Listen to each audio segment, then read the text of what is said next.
여러분 만나서 반갑습니다. 요새 어떻게 지내시나요? 나라도 어수선하고 또 바이러스도 자기 마음대로 다니고 이런 때이지만 우리가 하나님 바라보면서 오늘도 예배 드리러 나온 줄로 믿습니다. 오늘 나오신 여러분들의 삶에 하나님의 은혜가 충만하시기를 주님의 이름으로 축복합니다.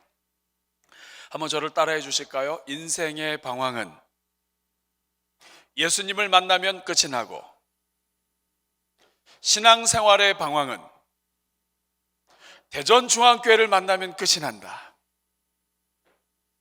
아멘. 그렇게 되기를 바랍니다. 우리 옆에 분 인사하겠습니다. 오늘 너무 잘 오셨습니다.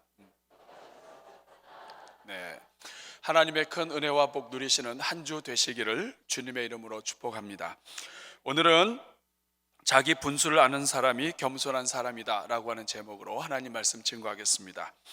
이 제목에 분수라고 하는 말이 나왔는데요, 이 분수를 이렇게 사전을 찾아보면 똑같은 한자어가 한자는 같은데 두 가지 종류로 나와요. 하나는 우리 산수 수학할 때 분수 아시죠? 2분의 3, 3분의 2, 이것도 분수 한자가 똑같고, 그리고 오늘 제목에 나와 있는 분수, 이 분수도 분수입니다. 분수의 의미가 무엇인가? 여러분, 분수의 뜻이 뭐예요? 분수. 자, 분수를 안다 할 때 분수가 뭡니까? 오늘 정리를 해드립니다. 네, 세 가지 사전의 의미가 있어요. 첫째는 뭐냐면 사물을 분별하는 지혜. 그래서 저 사람은 분수가 있다. 그 말은 뭐냐면 저 사람은 지혜가 있다. 깨닫는 지혜가 있고 아는 것이 있다, 이런 뜻입니다. 두 번째는 자기 신분에 맞는 한도. 사람이 그 분수를 알아야 된다 할 때 이 분수는 자기 신분에 맞는 한도를 이야기해요. 그래서 분수에 넘치게 무엇인가를 하게 되면 반드시 역효과가 나타나게 되죠. 분수를 모른다, 분수를 지켜라, 다 이 말이에요. 자기 한도가 있는데 그 한도를 지켜라. 자기 형편에 맞게 살아라, 이게 분수를 지키는다는 뜻이죠. 내가 요새 내 분수를 잊고 있었어. 우리가 그럴 때가 있죠. 내 분수, 내 주제, 내 주제 파악을 하고 있어야 되는데 그게 좀 잘 안 됐어. 이럴 때 이렇게 얘기할 수 있습니다. 사치를 부린다, 분수에 넘는 것이죠. 이런 게 이제 우리가 제일 많이 쓰는 두 번째고, 그 다음에 세 번째, 사람으로서 일정하게 이룰 수 있는 한계. 두 번째와 비슷하지만 요거는 조금 다릅니다. 뭐냐면 분수가 있지, 이렇게 쓰죠. 친구가 농담을 했는데 너무 센 농담을 했어요. 농담도 분수가 있지, 이럴 때 쓰는 말입니다. 아닌 밤중에 홍두깨라도 분수가 있지. 그러니까 우리가 생각하는 어느 수준이 있는데 그 수준을 넘어가면 이 분수가 있지, 이 분수를 넘었다, 이 말이에요. 자, 이 세 가지 의미를 잘 정리해 보면 분수라고 하는 것은 어떤 테두리예요.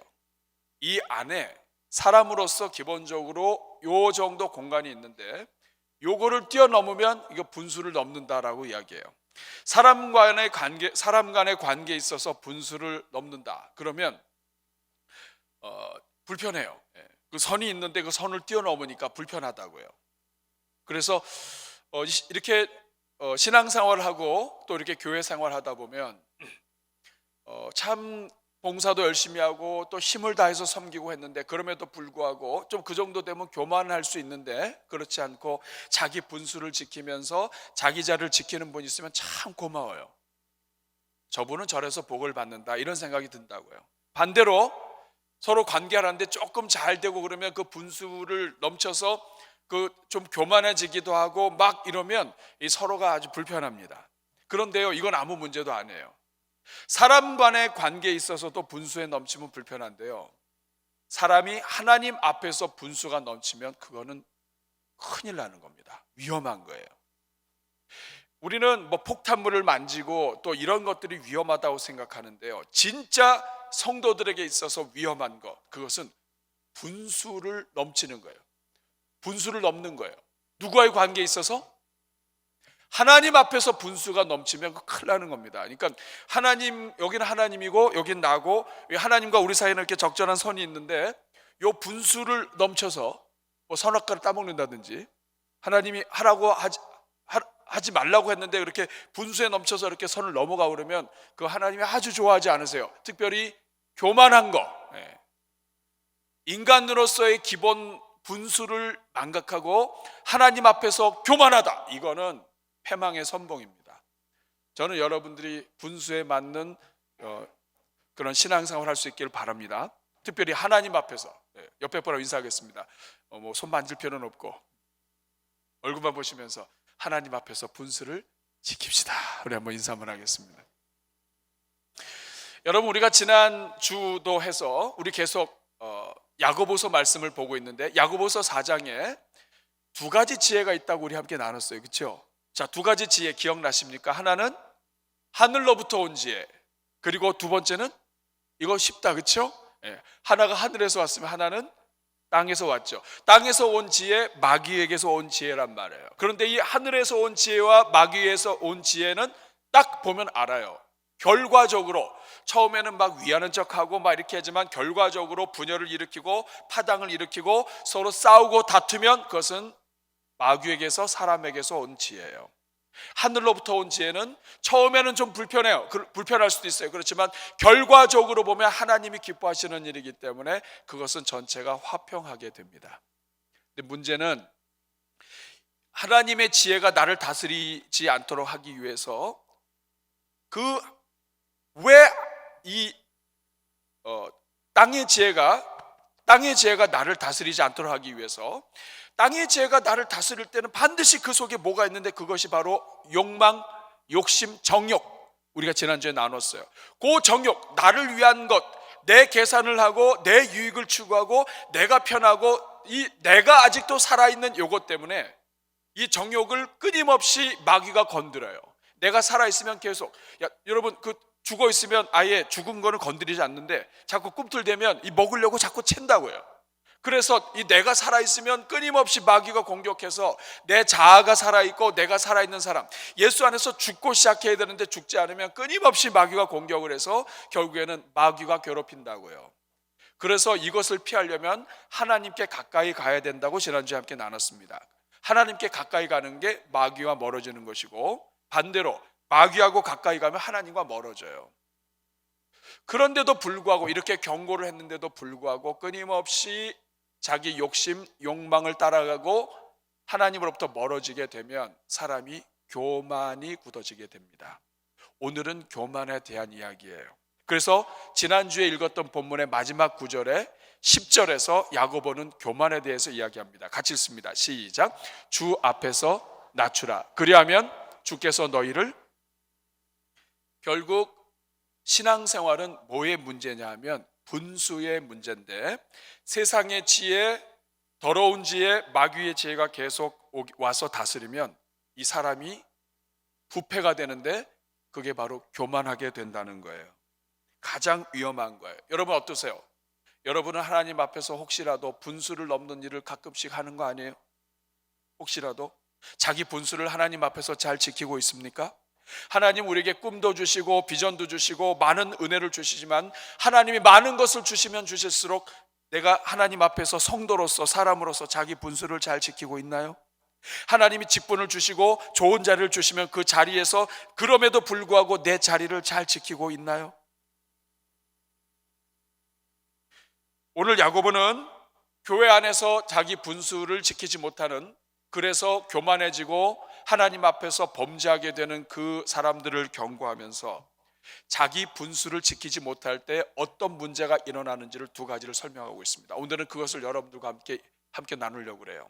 자기 분수를 하나님 앞에서 지키지 못할 때 어떤 문제가 일어나게 되는가. 첫 번째는 남을 쉽게 비방하게 됩니다. 따라하겠습니다. 남을 비방한다. 남을 비방하는 것, 이것은 자기 분수를 지키지 않는 결과라는 거예요.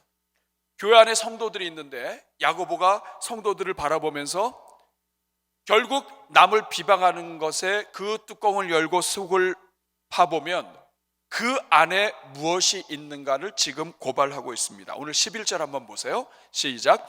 형제들아 서로 비방하지 말라. 형제를 비방하는 자나, 이렇게 해서 시작을 합니다. 형제들아 서로 비방하지 말아라. 판단하지 말아라. 비방하고 판단하는 것이 좋지 않다 이거예요. 그런데 여기서 이 비방한다고 하는 말은 카탈랄레오라고 하는 헬라어 말인데, 이 단어의 뜻은 어떤 말로써 다른 사람을 괴롭히는 모든 것을 이야기합니다. 험담하는 것, 욕하는 것, 모독하는 것, 거스려 말하는 것, 혹은 아주 작은 것인데 이것을 과대 포장해서 그 사람을 매도하는 것, 이런 모든 것들이 다 비방이에요. 이 비방이라고 하는 말, 중상하는 것, 이 비방이라고 하는 말은 그 말 그대로 의미를 살펴보면 이것은 상대방의 가슴에 불을 던지는 거예요. 여러분, 오늘날 이 시대에 얼마나 살기 힘들어요. 안 그래도 막 속이 타고 열이 나는데 비방까지 해가지고 그 속을 갖다가 확 뒤집는 것, 이게 비방이에요. 판단은 무엇이냐면 아예 그 사람은 그런 종자다, 그런 사람이다 하고서 낙인을 찍어버리고 판단하는 거예요. 이 사람은 이런 사람이다. 그렇지 않은데도 불구하고, 여러분 어떻게 생각하세요? 비방은 나쁜 거 알죠, 그렇죠? 우리는 다 알아요. 그렇지만 여러분, 약간의 비방은 인생에 도움되지 않습니까? 아니에요? 여러분 솔직하게 얘기해 보세요. 약간 비방하는 거 재밌지 않아요? 그리고 이 세상에서 비방도 좀 하고 살아야지. 답답해서 어떻게 살아요? 모여가지고 서로 좀 비방도 하고 이렇게 해가지고 이렇게 해서 해야 이 속도 확 뚫리고, 그리고 나서 그렇다고 우리가 뭐 남 죽이자는 것도 아니잖아요.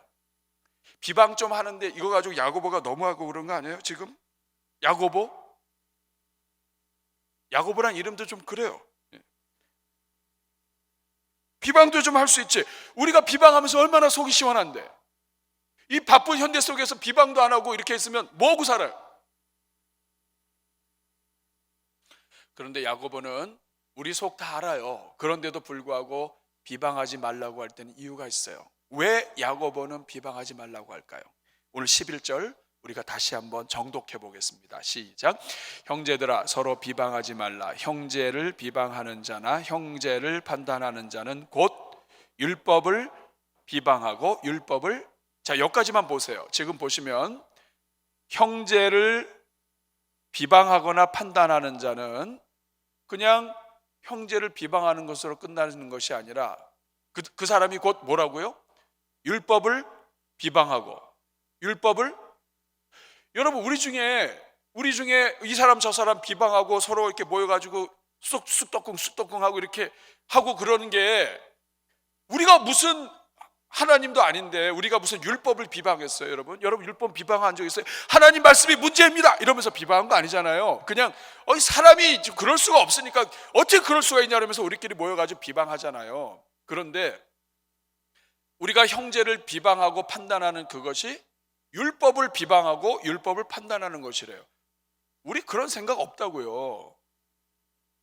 그런데 야고보는 그게 아니라는 거예요. 우리가 하나님 말씀을 비방할 의도가 없고 하나님 말씀에 대해서 이렇다 저렇다 말할 우리가 그런 생각이 없다 할지라도 형제를 비방하는 그 자체, 형제를 판단하는 그 자체, 여기 형제만 나오니까 자매를 판단하는 그 자체,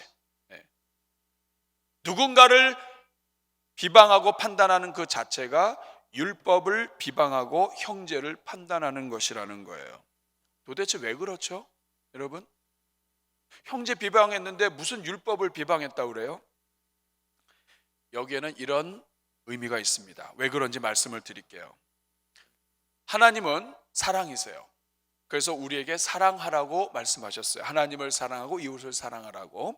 그리고 예수님은 마태복음 7장에서 너희가 비판하지 말라, 헤아리지 말라, 상대방을 이렇다 저렇다 판단하지 말라라고 말씀하셨어요.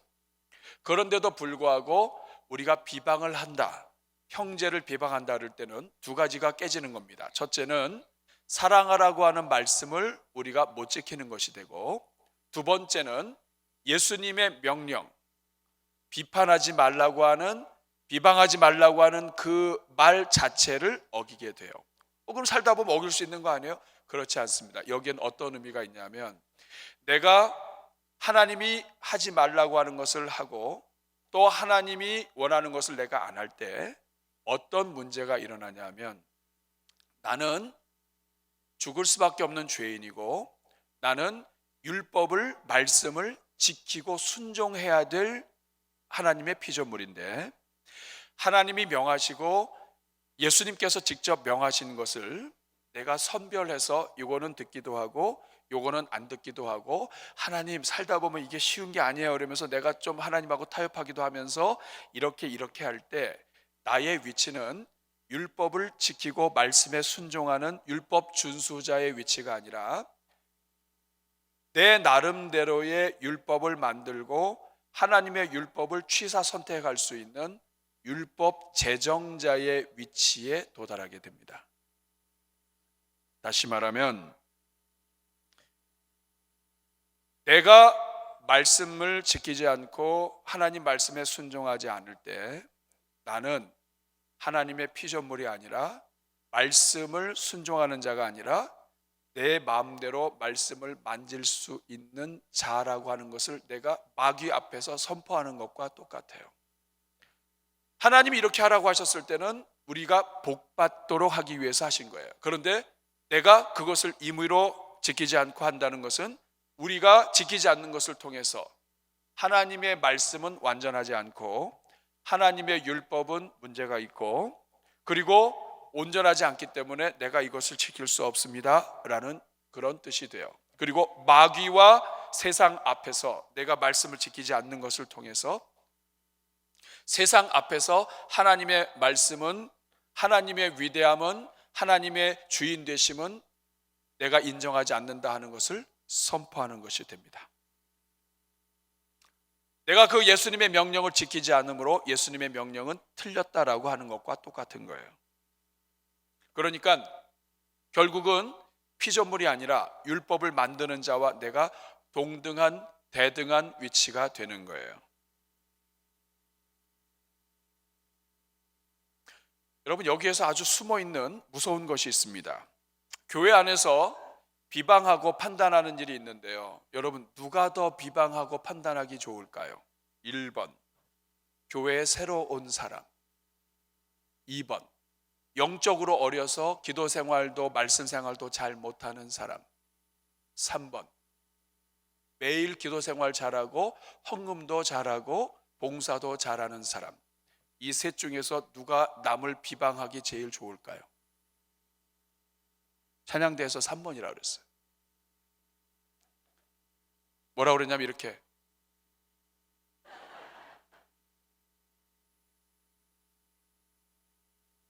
지금요 야고보가요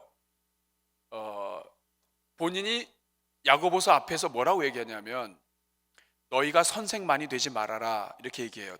기억나시죠? 왜냐? 선생은 말에 실수가 많아서 하나님 앞에 복을 많이 못 받는다 이거예요. 그 말 속에는 야고보 자신이 들어가 있고요, 그리고 이 앞에 서 있는 목회자도 마찬가지예요. 하나님 앞에서 모범이 되려고 더 노력하고 하나님 앞에 물질 드리는 것에서, 헌신하는 것에서, 봉사하는 것에서, 기도하는 것에서 더 열심히 하기 때문에 이것이 하나님에게 복받는 그러한 하나님의 통로가 될 수 있으면서도 동시에 다른 사람을 판단하고 비방할 수 있는 그 자기 분수를 넘는 일을 쉽게 한다 이 말이에요. 제가 수많은 교회들을 봐도요, 남을 비방하는 일은 잘 모르는 사람 비방 안 해요. 내가 물질도 잘 못 드리고 봉사도 잘 못하는 사람은 봉사하다가 좀 안 나왔다고 해가지고 비방 못합니다. 내가 못하는데 뭐. 그런데도 비방한다. 그러면 그 미래가 없죠.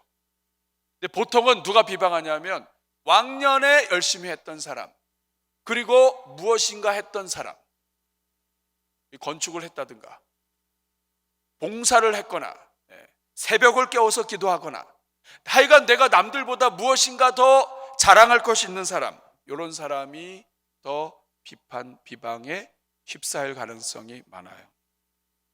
성경을 보면 바리새인들이 항상 그렇게 합니다. 여러분, 세리는 부끄러워가지고 구석에 가서 쭈그리고 기도해요. 하나님, 저는 죄인입니다. 바리새인은 길 큰 데서 나와서 큰 거리에서 기도해요. 내가 저 세리와 같지 않게 해주셔서 감사합니다. 자기 분수를 넘는 거예요. 누가 더 분수 넘기 쉬워요? 교회 목회자를 비롯한 중직자들이 분수 넘기 쉬워요. 그런데 이게 큰 문제입니다. 왜냐? 금년도에 우리가 너의 지경을 넓혀라고 기도했죠. 하나님이 우리에게 은혜 주실 거예요. 저는 여러분들의 지경이 넓어지기를 축원합니다. 문제는 뭐냐 하면 하나님이 지경 넓혀 주셨을 때 그 은혜에 힘입어서 좀 되면 그때 남 비방한다니까요. 자기 분수를 넘어요. 오늘 야고보서의 말씀은 그런 의미에서 예방주사와 같아요.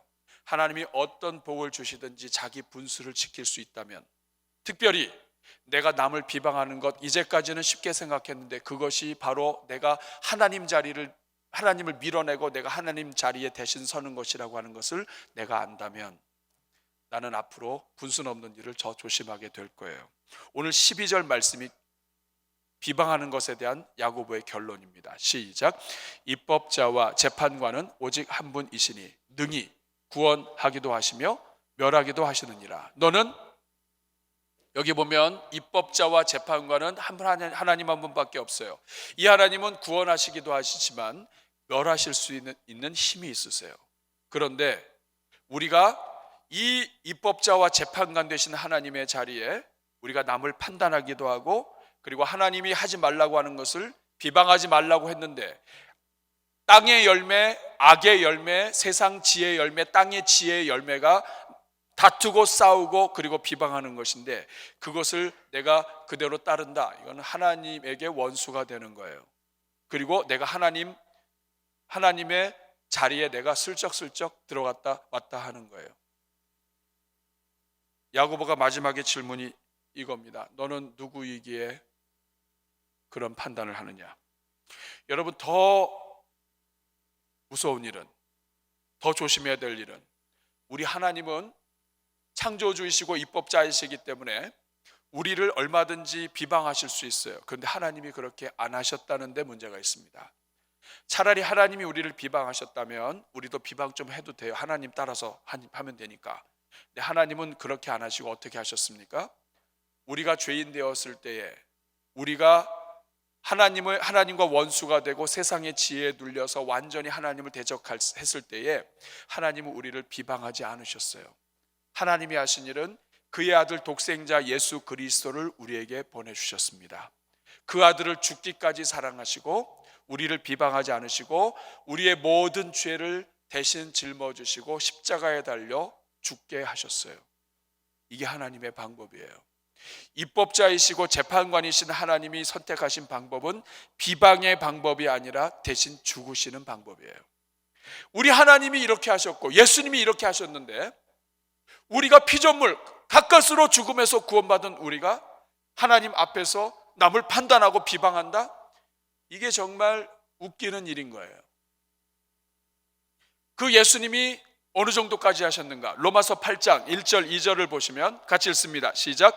그러므로 이제 그리스도 예수 안에 있는 자에게는 결코 정죄함이 없나니 이는 그리스도 예수 안에 있는 생명의 성령의 법이 죄와 사망의 법에서 너를 해방하였습니다. 누구든지 그리스도 안에 있는 자에게는 결코 정죄함이 없다. 심지어는 마귀라 할지라도 우리를 향해서 정죄 못한다 이거예요. 정죄는 끝났어요. 하나님은 그렇게 하셨다고요. 마귀도 정죄하지 못하게, 우리를 고발하지 못하게 해놨는데 구원받은 성도가 마귀 짓을 하고 남을 비방하고 지적하고 고발한다? 이거는 마귀도 할 수 없는 일을 지금 하고 있는 거예요. 하나님이 하신 방법을 선택하지 않고 하나님이 하지 말라고 하는 것을 하는, 하나님을 무시하는 그러한 나쁜 행위인 것입니다. 그러니 복을 받지 못해요. 오늘 12절 마지막 야고보의 질문, 우리에게 하는 질문으로 생각하고 한번 읽어보세요. 시작. 너는 누구이기에 이웃을 판단합니까? 여러분에게 질문하겠습니다. 여러분은 누구세요? 여러분은 입법자입니까? 재판관입니까? 아니면 피조물입니까? 여러분 율법을 세운 사람이에요? 아니면 율법을 지켜야 하는 사람이에요? 분명히 하세요. 이것이 교만이고 이 분수를 넘는 것 하나님이 싫어하십니다. 세상의 지혜를 따라가고 교만하게 되면 반드시 귀착하게 되는 것, 겉으로 드러나는 것이 남을 비방하는 것이에요. 저는 여러분들 앞으로 남은 삶 동안에 비방하고 절교할 수 있기를 바랍니다. 목사님, 그럼 앞으로 어떻게 살아요? 비방하면서 시간도 많이 때웠는데. 복이 안 되는 일은 안 하시는 게 좋아요. 뭐하러 우리가 그 입법자가 됩니까? 앞으로는 비방하고 딱 손을 끊고 이제는 하나님만 바라보고 살기를 주님의 이름으로 축원합니다. 두 번째 특징, 교만하고 자기 분수를 넘는 사람의 두 번째 특징은 하나님의 뜻을 무시합니다. 따라하겠습니다. 하나님의 뜻을 무시한다. 여러분, 우리는 아무리 똑똑해도 피조물이에요. 우리가 우리 몸도 제대로 하나 못합니다. 여러분, 열심히, 제 아는 동기는 공부를 아주 잘했어요. 마지막 때까지 너무 잘해가지고 모든 사람이 지켜보고 있었는데 막판에 아파가지고 기말을 못 봤어요. 사람이라는 게 그런 겁니다. 그런데도 불구하고 교회 안에 보니까 사람들이 어떻게 사냐, 자기 사업에 대해서 이야기하고 또 이런 계획을 이야기하는데 가만히 야고보가 들어보니까 하나님이 빠져 있는 거예요. 하나님이 빠져 있어요. 우리 13절 한번 보십시오. 시작. 들으라, 너희 중에 말하기를 오늘이나 내일이나 우리가 어떤 도시에 가서 거기서 1년을 머물며 장사하며 이익을 보리라 하는 자들아. 여러분, 여기 이 사람들이 말하는 것에 틀린 것이 없어요.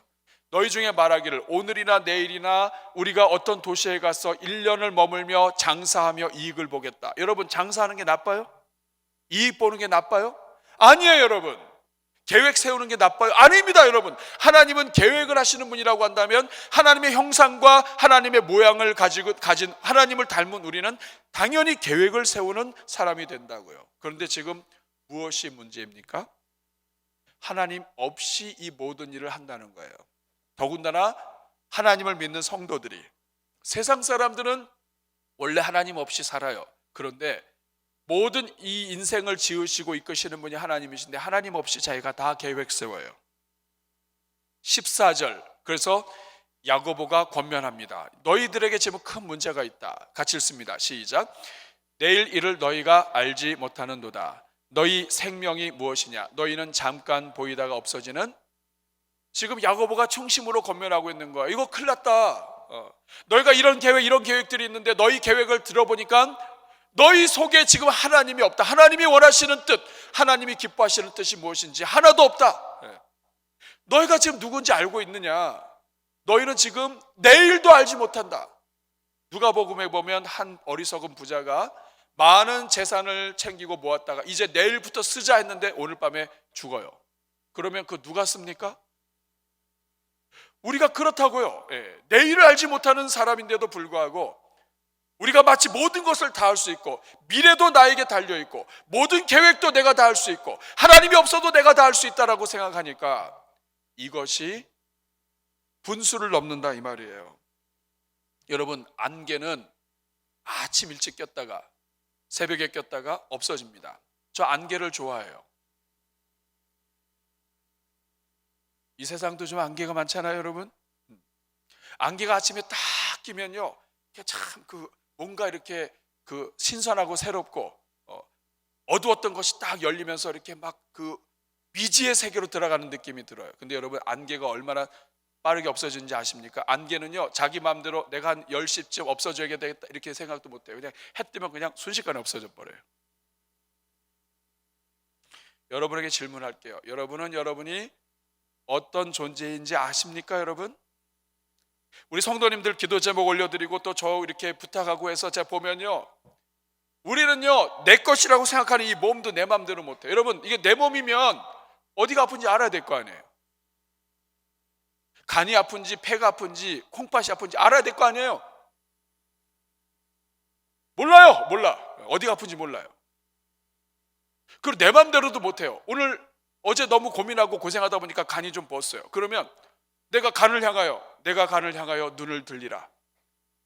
간아, 부은 것이 내려갈지어다. 그러면 분이 알아서 해야 돼. 안 돼요. 안 돼.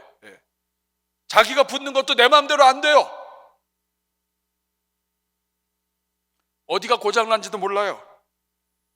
많은 계획 세워도 내일 아무것도 못할 수 있다는 것도 몰라요. 심지어는 우리가 과거에 나를 낳아주시고 나를 사랑해 주시고 내가 어려웠을 때 나를 도와주신 분이 누군지 다 잊어버려요. 예. 내가 어려웠을 때 얼마나 힘들고 고생 가운데서 여기까지 왔는지, 하나님이 그런 가운데서 우리를 어떻게 살리셨는지 잊어버려요. 예. 자기가 누군지 몰라요. 훅 불면 날아가는 존재인데도 안 날아갈 것처럼 살아요. 코로나 바이러스 보이지도 않습니다, 여러분. 이거 나한테 오지 말라고 우리가 지금 난리치고 있는 거 아니에요?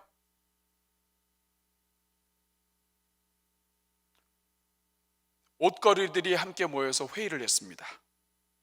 옷걸이가 뭔지 아세요? 한 세탁소에서 옷걸이들이 서로 모여서 옷걸이 연합회가 있는데, 이 옷걸이 연합회가 이제 함께 모여가지고 이제 서로 대화를 하는 거예요. 그런데 이제 신임 옷걸이들이 막 왔어요. 옛날 옷걸이들, 원로 옷걸이들이 딱 있는데, 원로 옷걸이들은 이제 좀 난이 낡고 녹도 슬고 막 이래요. 근데 신임 옷걸이들은 막 최신 재질로 만들어가지고 막 반짝반짝하고 그리고 막 반듯하고, 그러니까 얼마나 좋아요. 막 의시되면서 딱 들어왔는데 뭐 옷걸이 연합회 오니까 막 다 오래되고 막 별로 이렇게 그냥 그래요. 그래서 딱 어깨 딱 펴고 있는데 옷걸이가, 그랬더니 선배 옷걸이가 얘기하는 거예요. 원로 옷걸이가. 말이 좀 이상한가요? 원로님 옷걸이가 말을 하는 겁니다. 사랑하는 여러분, 여러분은 어떤 상황에서도 여러분이 옷걸이라는 걸 잊지 마시기 바랍니다. 여러분은 옷걸이에요, 옷걸이. 아무리 잘생겨도 옷걸이에요. 지금 이제 원로 옷걸이님이 말씀하시는 거예요. 그러니까 이제 신임 옷걸이가 이제 조금 연설이 길어지니까 좀 별로 이렇게 기분이 안 좋았어요. 왜 우리가 옷걸이라는 걸 이렇게 강조하십니까? 좀 낡기도 하셨던데 보니까. 그랬더니 이 원로 옷걸이님이 말씀하시는 거예요. 주인이 옷을 가지고 와서 잠깐씩 입히는 그 옷이 너 자신이라고 생각하면 너는 실패한다 이거예요. 우리도 왕년에 그랬다. 녹슬지 않고 팔팔할 때 세탁소 주인이 손님이 와가지고 옷을 맡기면 어떨 때는 가죽 옷도 들어가고, 어떨 때는 샘 옷도, 어떨 때는 무스탕도, 어떨 때는 막 최신 유행 파카까지 다 했는데, 그거 주인이 다시 오니까 금방 찾아가더라. 가죽 옷을 딱 옷걸이에 입으면은 내가 폼도 나고 내가 마치 그 가죽 옷걸이처럼 가죽 옷처럼 보이지만 그게 나가 아니더라. 주인이 가져가니까 아무것도 안 남더라. 그러니까 너 자신이 옷걸이라는 것을 잊지 말아라. 여러분, 우리 인생이 그렇다고요. 하나님이 우리를 불쌍히 여기셔서 구원해 주시고, 뭐가 남아있어요 여러분? 여러분 자랑할 게 뭐가 있어요? 여기다가 하나님의 의의 옷을 입혀주시고, 구원의 옷 입혀주시고, 때로는 교회에서 직분도 주시고, 때로는 교회에서 하나님이 놀라운 은혜로 사람들에게 존경받게 하시면 그게 자기인지 알아요. 그게 자기인지 안다고요. 여러분, 목사도 그렇습니다. 여기서 제가 강단했으니까 얼마나 이 옷도 잘 입어야 되겠어요. 또 넥타이도 삐뚤어지면 성도님 중에 주여 우리 목사님 넥타이가 삐뚤어졌나이다. 또 디자인에 감각이 있으신 분은 그것 때문에 예배가 안 돼요. 그러니까 들어올 때마다 한 번씩 보고, 제가 한 번 삐뚤어졌더니 그 다음에 여러분이 저한테 얘기했어요. 목사님 오늘 삐뚤어졌어요. 설교 듣기 어려운 겁니다. 그러니까 옷도 잘 입고, 그러면 제가 여기서 이렇게 서가지고 옷도 잘 입고 막 메시지도 막 이렇게 전하고, 그러면 제가 그 옷을 입고 있다고 해서 제가 그건지 알아요? 저 옷걸이입니다. 여러분, 옷걸이. 하나님이 이 일을 하다가 뒤로 내리면요, 저 아무것도 안 남아요. 그게 인간입니다. 여러분도 마찬가지예요. 하나님이 우리를 구원해 주셔서 옷 입고, 또 우리 찬양단 가운 있잖아요. 이것도요 하나님이 입혀줄 동안에 있는 거예요. 근데 착각하지 말아야 될 것은 그게 난지 알면 안 됩니다. 여러분, 우리는 옷걸이다 이거. 여러분, 옷걸이들도 이거 다 알아요. 세탁소의 옷걸이들도 다 안다고요, 자기 주제를. 하나님을 믿는 성도들이 몰라요. 그래서 15절에 야고보가 이렇게 권면합니다. 같이 읽어볼게요. 시작. 너희가 도리어 말하기를 주의 뜻이면 우리가 살기도 하고 이것이나 저것을 하나님이 원하시면 내가 이것을 할 수 있고 하나님이 기뻐하시면 내가 이것을 할 수 있고 하나님 내 한 번밖에 없는 인생인데 하나님 내가 어떻게 살기를 원하십니까? 인생의 주인이 하나님이시라고 한다면 하나님 제가 어떻게 살면 좋겠습니까? 이렇게 하나님께 물어보고 사는 것이 하나님 앞에서 신 앞에서 우리가 마땅히 가져야 할 주제다 이 말이에요. 근데 자기 몸도 관리 못하고 자기 질병도 바이러스도 자기 마음대로 못하는 존재가 자기 마음대로 마음 계획하고 하나님 없이도 살 수 있다고 하는 이게 벌써 병든 것이고 이것이 주제 넘는 것이고 이게 분수를 넘는 일인 거예요. 16절에 그래서 이제도 너희가 같이 읽어보겠습니다. 시작. 이제도 너희가 허탄한 자랑을 하니 그러한 자랑은 이 말씀이 무슨 뜻인지 아세요? 제가 질문할게요. 여러분 교회에서 어떤 사람이 하나님 없이 더 살기 쉬울까요? 아무것도 없는 사람이 하나님 없이 살기 쉬워요? 아니면 많이 가진 사람이 하나님 없이 살기 쉬워요? 이번에도 찬양도에서 그랬어요.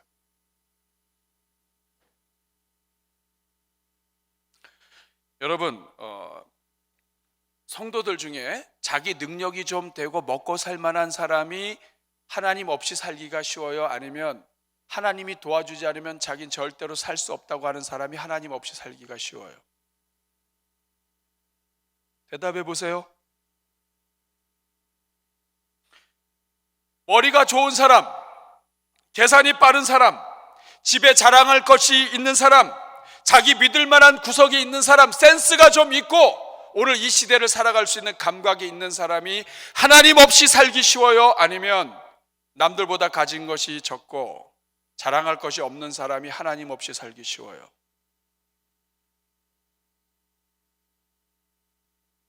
지금 이 야고보는 교회 안에 있는 일꾼들을 지금 이야기하는 거예요.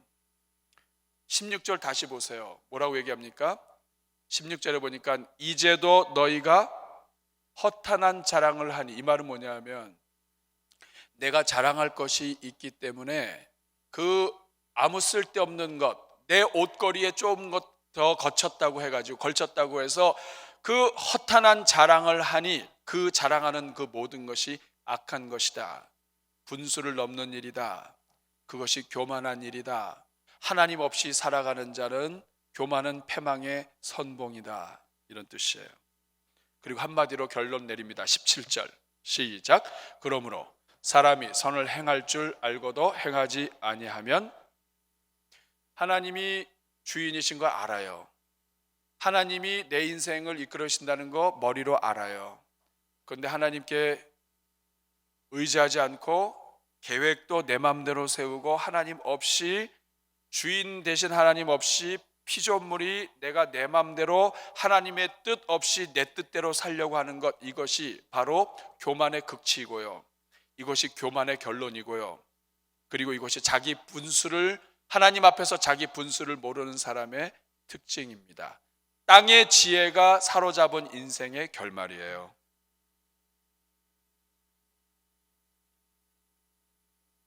여러분은 어떠세요? 하나님과 함께 계획 세우고 있습니까? 하나님은 오늘에도 주인이시지만 내일도 주인이시라는 거 아세요?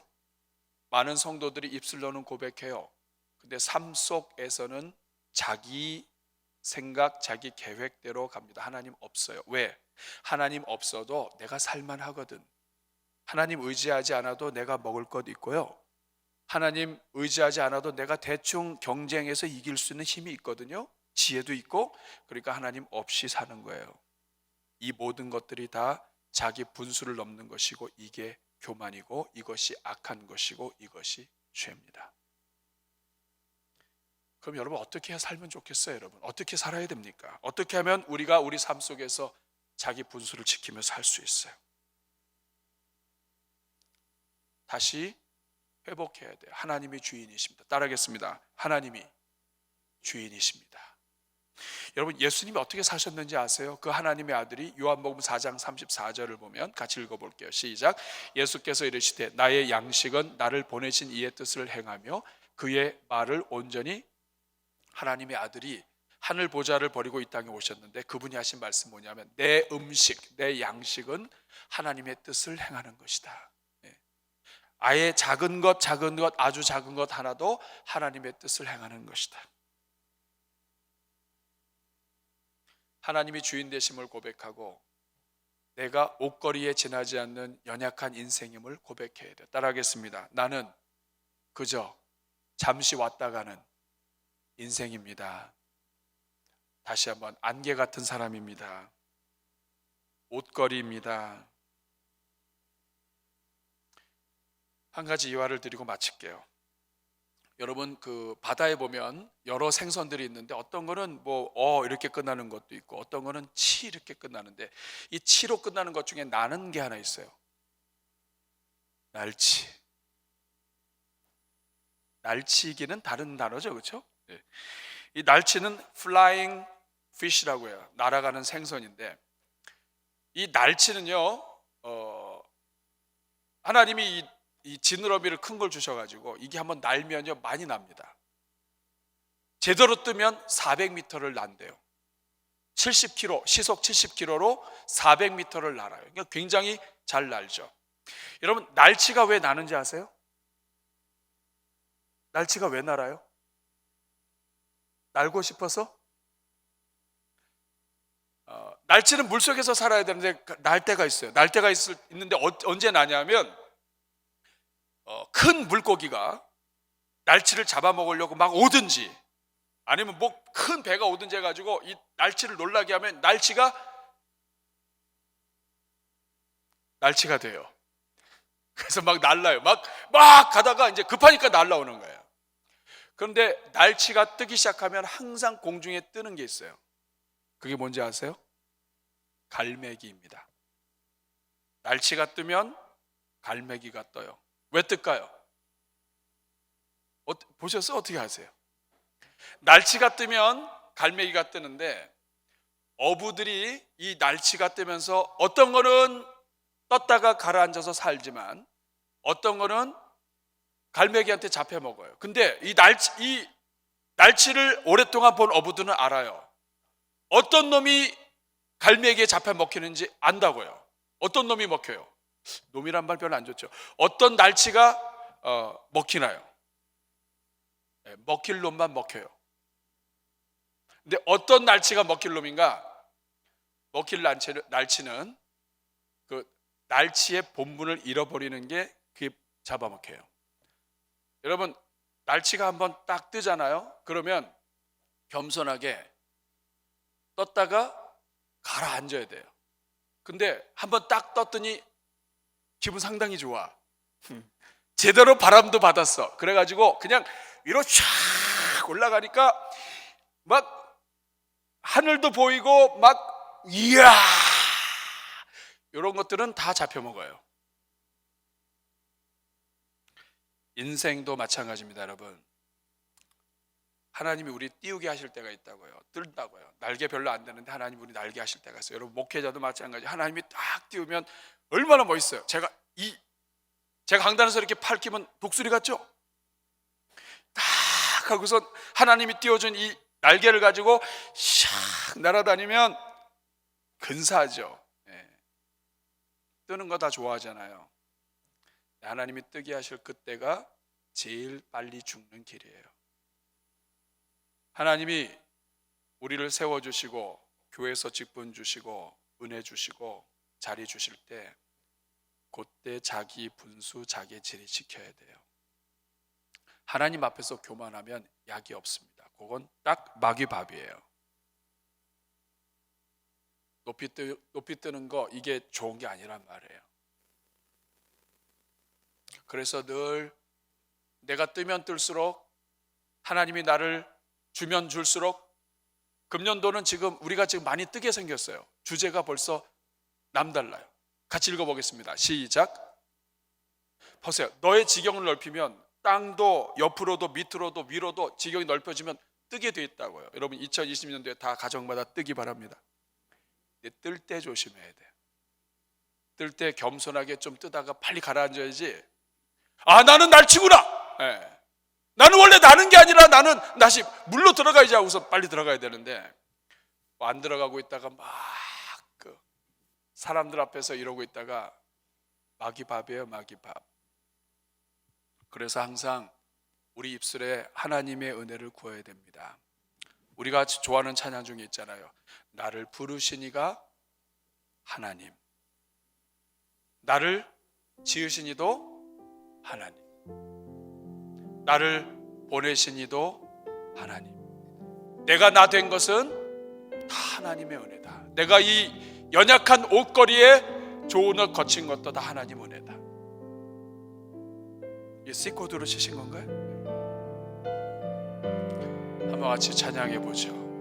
우리 한번 고백하겠습니다. 나를 지으신 이가 하나님, 나를 지으신 이가 하나님, 나를 부르신 이가 하나님, 나를 보내신 이도 하나님, 나의 나 된 것은 다 하나님 은혜라. 나의 달려갈 길, 나의 달려갈 길 나가도록, 나의 마지막 호흡탄, 마지막 호흡 다 죽는 그 순간까지 나로 십자가 십자가 품게 하시니, 나의 나 된 것은 하나님 은혜라. 우리 하나님 앞에 고백합시다. 한량없는 은혜, 갚을 길 없는 은혜, 내 삶을 내워 사는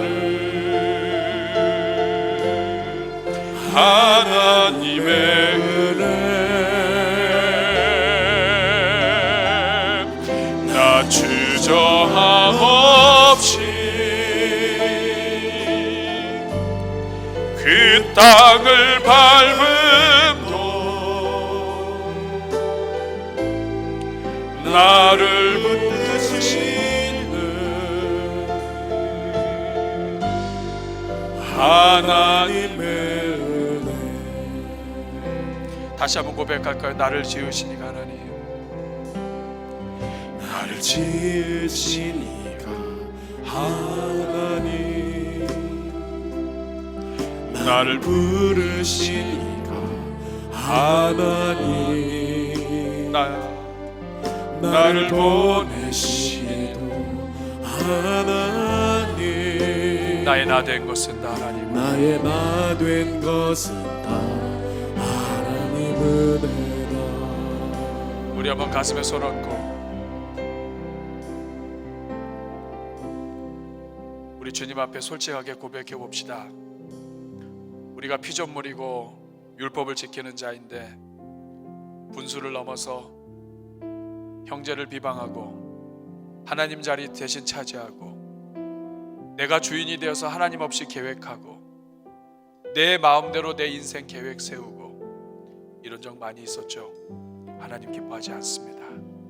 우리 분수를 넘는 일이에요. 다시 하나님을 모셔야 돼요. 하나님, 저의 모든 인생 계획 하나님이 이끌어 주십시오. 저는 이런 꿈과 생각을 가지고 있는데 하나님 도와주십시오. 하나님이 기뻐하시면 이렇게 써주십시오. 오늘 말씀을 생각하면서 우리 주님의 은혜에 감사하면서 내가 연약한 피조물이요 옷걸이라고 하는 거 기억하고 하나님 겸손하게 하시고 바짝 엎드려서 하나님의 일 감당하게 하여 주옵소서. 교만했던 모든 건 용서하여 주옵소서. 오늘 말씀 생각하시면서 기도할 때 저를 한번 따라해 주시기 바랍니다. 주여 은혜를 주옵소서. 주여 불쌍히 여겨 주옵소서. 우리 같이 주여 한번 부르고 기도하겠습니다. 주여 은혜로우신 아버지 주님, 우리가 얼마나 교만한지, 주시옵소서. 우리에게 감각이 있고 우리에게 지혜가 있고 우리에게 센스가 있고 우리에게 하나님의 주신 물질이 있고 하나님의 능력이 있고 이 모든 건 있다고. 우리가 얼마나 주님 앞에 아버지 교만한지, 형제 비방하는 것을 서슴지 아니하고 하나님 아버지 내 맘대로 살면서 하나님의 복을 누리고 살기를 원하는 우리의 이중적인 우리의 삶을 하나님 불쌍히 여겨 주셔서 이제는 교만의 길에서 내려와 하나님만 섬기는 우리가 되게 해 주옵소서. 오늘 이 자리에 젊은이들 많이 있습니다. 인생을 하나님께 맡길 때 하나님이 모든 젊은이들의 인생 이끌어 주시고 하나님께서 꿈도 주시고 넉넉히 이길 수 있는 힘도 지혜도 능력도 허락하여 주시옵소서. 하나님 아버지, 우리가 얼마나 뼛속 깊이 죄인인지, 하나님이 우리를 만드신 피조물임에도 불구하고 하나님 없이 살고 서슴지 않고 형제를 비방하고 하나님 자리에 올라갑니다. 주님, 이 모든 건 아픈 일이지만 그럼에도 불구하고 우리 살려주시고 오늘도 주님 앞에 나오게 해주신 주님, 이번 한 주 동안에도 은혜 베풀어 주시고 주님 바라보며 살게 하여 주옵소서. 오늘 특별히 이 자리에 우리 젊은이들 많이 있습니다. 하나님께서 그 인생에 복 주셔서 하나님을 인정하고 창조주를 기억하고 하나님 앞에 인생을 맡길 때 인간이 계획할 수 없는 놀라운 아름다운 은혜와 꿈이 펼쳐지게 하여 주옵소서. 예수님의 이름으로 축복하며 기도합나이다.